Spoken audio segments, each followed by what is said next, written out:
this dam that is causing this menace in Nigeria is a Cameroonian dam that is called Lagdo.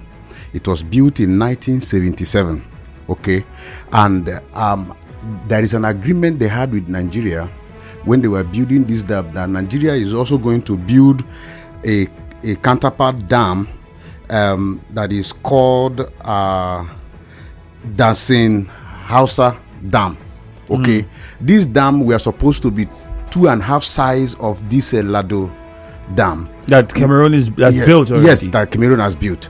Now, this dam that was supposed to be built by Nigerian government, we are supposed to be the one and cushioning effect dam of the one that Cameroun has. But you see, Nigerian government, being a government that does not care about the life of the citizens, refused to complete this dam, started and abandoned it. And to this effect, our people are being flooded.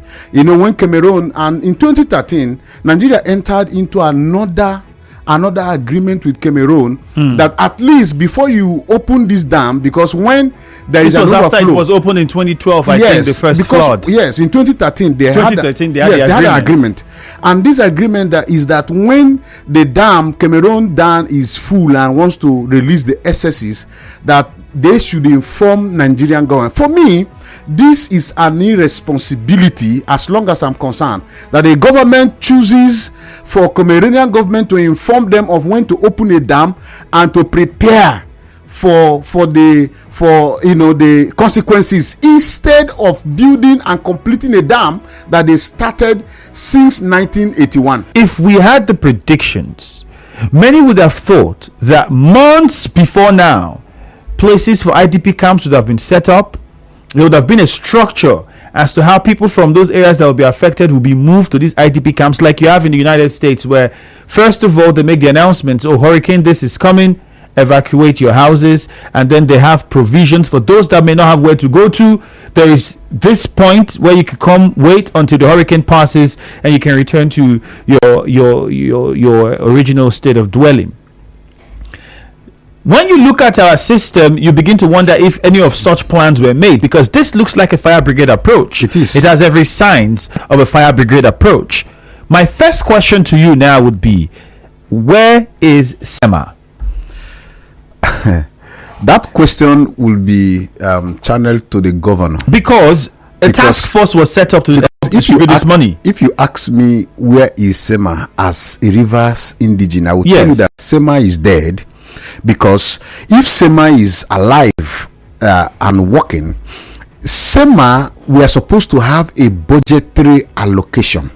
Okay, now if SEMA have a budgetary allocation in event like this, SEMA is supposed to move into all these places, build these IDP camps, and start sending relief material. But now we are now seeing that it is at the verge of people dying and losing their property and all of that governor is approving 1 billion naira and setting up a task force for it, which we know that this task force will even himself had to warn that they shouldn't steal, rather they should add that he knows that some part of the money, possibility that people might want to take part of the money. We know that some part of the money will be missing.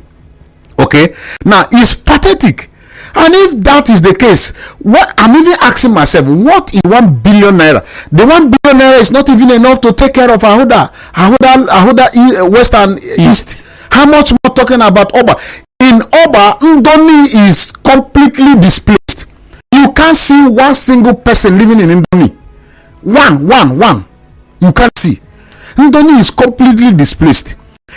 Egbema is displaced. You know, Oba is displaced. So what is 1 billion when we're talking about millions of people in this regard? It's quite unfortunate that our governments are reactive instead of being proactive.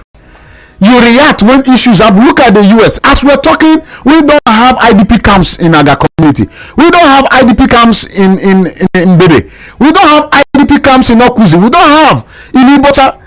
It is only some of the part of Oba that we see go around donating his houses, part of his hotel, you know, for IDP. But what is government doing? Can 1 billion naira create an IDP camp that will take care of people in all of these places we have mentioned?